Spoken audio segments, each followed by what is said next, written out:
안녕하십니까. 2019학년도 경희대학교 모의논술 특강 자연계 생명과학을 맡은 경희대학교 유전공학과 김기현입니다.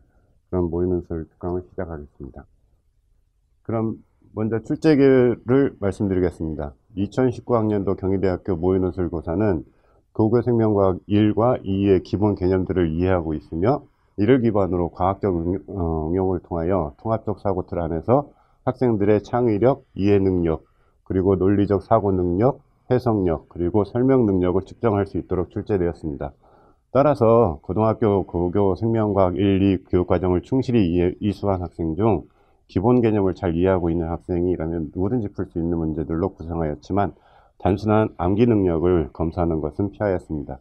특히 본 모의논술에서는 생명과학의 이해를 바탕으로 생명과학의 탐구 방법, 과정을 잘 이해하고 있는지를 바탕으로 세포의 생명의 연속성을 이해하고 있는지를 세포 주기, 세포 체세포 분열, 감수 분열을 제시하여 확인하고자 하였으며 또한 자연 속의 인간으로 인간도 생태계를 구성하는 하나의 개체군으로 개체군에 있는 생물들 간의 상호작용을 이해하고 있는지 또한 현재 외래종의 유입으로 다양한 환경 변화가 일어나고 있는데 이를 이해하고 있는지 이를 바탕으로 논제를 논리적으로 설명할 수 있는지 평가하고자 하였습니다. 우선 제시문으로서 사람은 사람 또는 사람을 둘러싸고 있는 환경에 대해 호기심과 관심을 가져왔으며 그로 인하여 과학에 발전하여 왔다. 과학의 탐구 방법에는 대상을 직접 관찰하고 측정하여 얻어진 사실을 종합하고 분석하여 일반적인 원리나 법칙을 이끌어내는 귀납적 탐구 방법과 문제를 인식하고 가설을 세워 이를 실험적으로 검증하기 위하여 탐구 설계를 하고 그 결과를 해석하여 결과를 도출하는 가설, 연역적 탐구 방법이 있다. 과학 실험에서 탐구 수행 중 후 결과에 대하여 해석이 명확하도록 하기 위하여 탐구를 계획할 때 실험군과 비교하기 위하여 설정하는 변이를 조작하지 않은 대조군을 설정하여야 한다라고 제시되었습니다. 이를 바탕으로 논제 2-1은 세균학자 중 루이 파스테르는 음료가 오염되어 질병을 일으키는 원인은 미생물에 의하여 기인한다고 생각하였으며 플레밍은 이러한 미생물에 대하여 연구를 하였습니다. 다음은 플레밍에 의하여 연구가 된 페니실린을 발견한 실험에 대한 것입니다. 이로써 제시문 7가지가 제시되어 있고 제시문 가와 나를 참고하여 의 탐구 과정 중 사용된 탐구 방법과 탐구 과정 중 과학적인 탐구 방법을 바탕으로 순서를 올바르게 나열하고 탐구 방법 중 개선해야 될 부분을 찾아 개선 방향에 대하여 논술하시오입니다.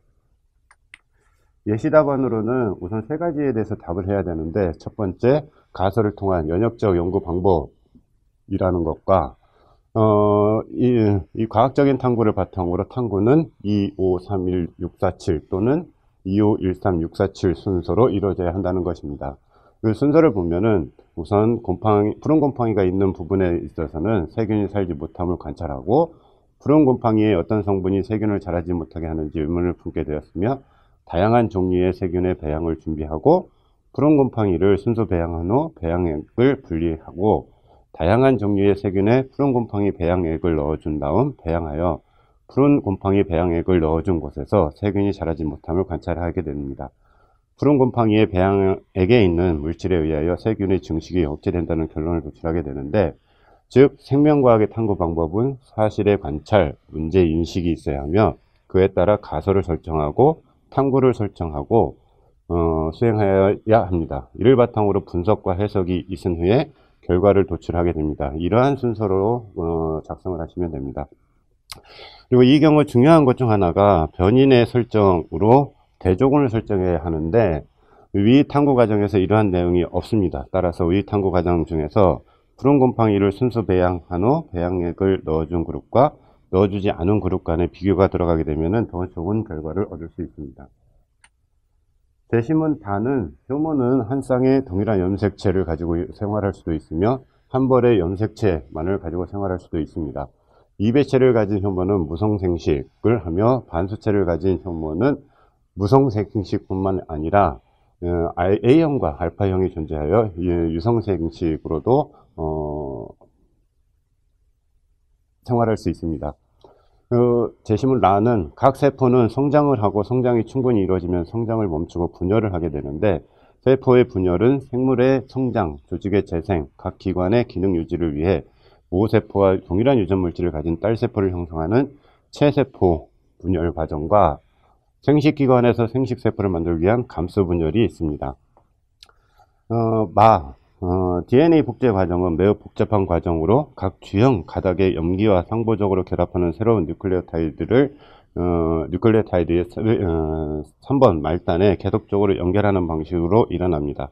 만약 복제 과정에서 복제 효소가 실수를 할 경우 유전자에 돌연변이가 발생할 수 있으며, 돌연변이는 유전적 다양성을 줄 수 있는 방법 중 하나이기도 합니다. 제시문 감수 분열 과정에서 이가 염색체를 이루는 상동 염색체의 염색 분체 일부가 꼬이면서 교환되어 새로운 유전자 조합을 갖는 염색체가 생기는 경우가 있는데, 이를 교차라 합니다. 교차는 유성생식에서 유전적 다양성이 이루어지는 매우 중요한 과정입니다. 제시문 4. 생물 다양성은 생태계의 다양성, 종의 다양성, 각각의 종 안에서의 생물이 가지는 유전적 다양성 등 크게 세 가지로 나눌 수 있으며, 생태계에는 다양한 생물들이 살고 있고 이 생물들 간에는 먹고 먹히는 관계가 그물처럼 이루어져 있습니다. 이 관계를 먹이그물이라 하는데, 건강한 생태계는 다양한 생물들에 의하여 생물 다양성이 유지가 되며, 생물종이 다양하지 못한 경우에는 약간의 고난에 의해서도 생태계의 평형이 무너질 수 있습니다. 유전적 다양성은 같은 개체군에 속하는 개체들이 얼마나 유전적으로 다른지를 나타내게 되며, 유전적인 다양성이 큰 개체군일수록 특정한 환경 변화에서 살아남을 가능성이 커집니다. 이 제시문들을 바탕으로 논제 2-2는 효모는 무성생식과 유성생식을 모두 할 수 있으며, 이 경우 표현형이 다양한 효모가 한 집단 내에 존재한다면 무성생식과 유성생식 중 어떤 방법이 효모의 유전적 다양성을 증가시킬 수 있는지를 제시문 다와 4를 이용하여 논술을 하시오. 예시 답안으로는 유전적 다양성에 대한 우선 개념을 갖다 이야기를 해야 되는데, 유전적 다양성은 같은 개체군에 속하는 개체들이 얼마나 유전적으로 다른지를 나타내며, 이는 연계셀에 있어서의 다양성을 의미하고 세포의 분열 전에 유전자 복제가 일어나게 되고, 이 복제 기간 동안 돌연변이가 발생하여 다양성을 줄 수 있게 됩니다. 또한 교차가 일어나게 되면은 이러한 다양성을 더욱 증가시키게 되며, 다양한 표현형이 있다는 것은 집단 내 유전적 다양성이 존재한다는 것이고, 무성생식은 생식세포를 만들지 않고 유전자 복제 후에 둘로 나눠지게 되므로 이러한 다양성이 증가할 이유가 굉장히 적습니다.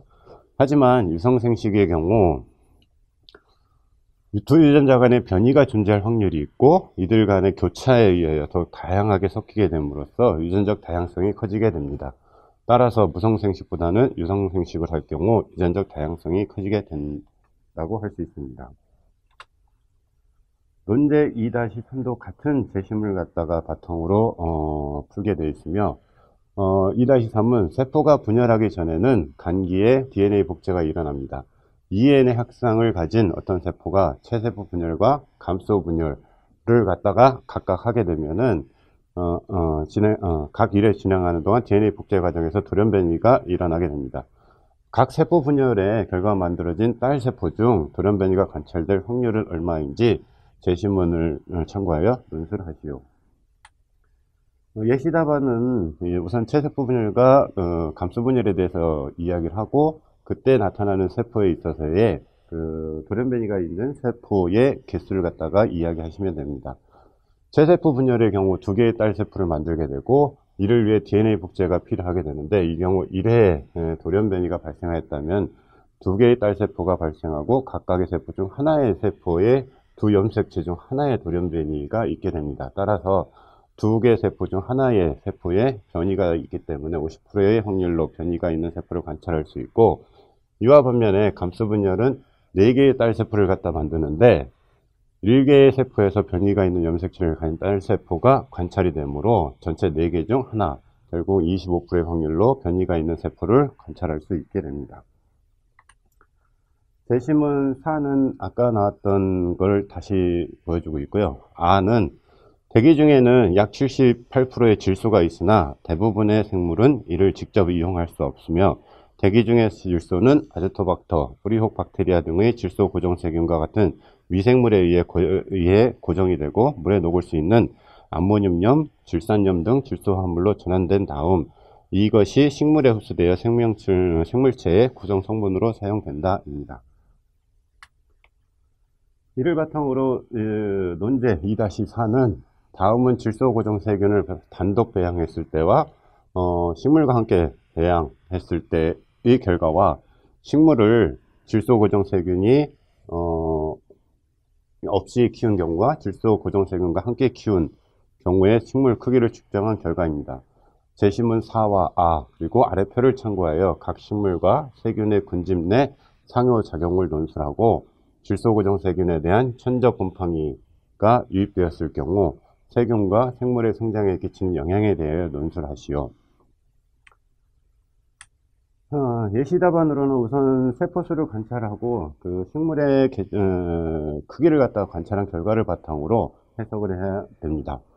우선 세균수를 관찰한 결과 세균을 단독 배양했을 경우보다 식물과 같이 배양할 경우 더 잘 자라는 것을 갖다가 알 수 있고, 따라서 세균은 식물로부터 도움을 받아 살고 있음을 알 수 있으며 식물의 경우 식물만 있을 경우보다 세균과 같이 있을 경우 더 잘 자라는 것을 알 수 있습니다. 따라서 식물 또한 세균으로부터 도움을 받아 살아가는 관계임을 알 수 있습니다.